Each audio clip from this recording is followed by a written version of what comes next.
In this video, I talk about the long run. I talk about two key points. First one is I want athletes doing strides in the long run in the last 20 minutes, sometimes 15 minutes, sometimes 25 minutes, but roughly the last 20 minutes of the run, we're going to be doing strides as part of that run to make sure we're not shuffling through the long run, to make sure we're running with good posture and good mechanics. The other thing is we want to finish that run saying I could have gone farther and I could have gone faster. Got to be able to say both things. Okay, so let's start with long runs.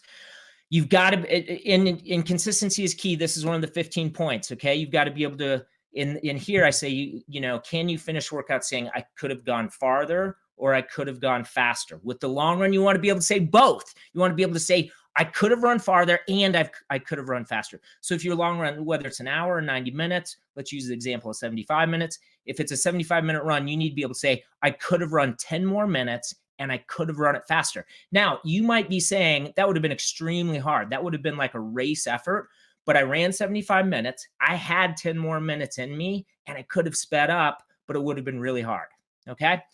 If we go back to that 75-minute run, what I'd like to see an athlete do at 55 minutes is start throwing in some strides. And it could be the 60 mark, could it even be the 50-minute mark, but roughly in a 75-minute run with 20 minutes to go, we're going to start doing some strides. And this is just 20, 25 seconds at 5K rhythm. This could be 5K race effort in August. Doesn't have to be fast. And it's just 20 seconds. Think of that for a second. Even if you're a 15-minute 5K runner, and I don't want to be offensive, but most of you aren't, even if you're a 15-minute 5K runner, 20 seconds at that pace is just a stride. I mean, it's not fast.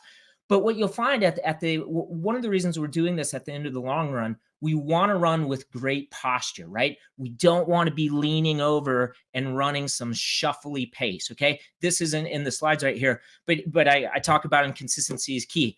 The days of shuffling through long runs and long, slow distance LSD, that is dead. I would much rather an athlete, rather than run 90 minutes and be shuffling through that last 20 or 30 minutes, back it down to 75 minutes and be doing these strides in the last 20 minutes of that run. So that's what we're doing in the long run.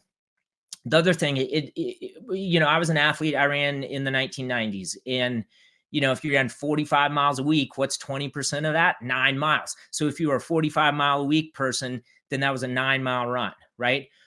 Let's do 20%. Let's say you're a young man or a young woman, you ran 40 miles a week in cross country.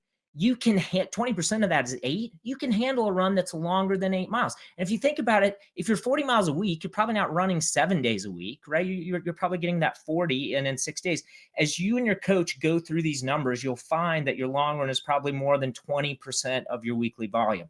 If we go up to the 50-mile-a-week runner, we think in 2021, a 50-mile-a-week runner can handle an 11-mile long run, even though 10 miles would be 20%.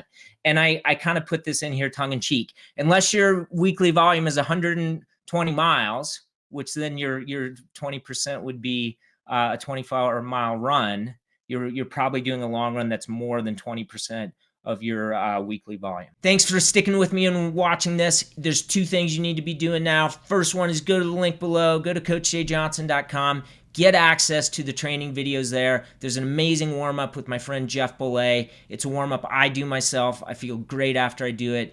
It's going to strengthen the posterior chain. It's going to get you moving in all 3 planes of motion. It's truly going to get you ready to handle either an easy day or a long run or a hard workout. Okay.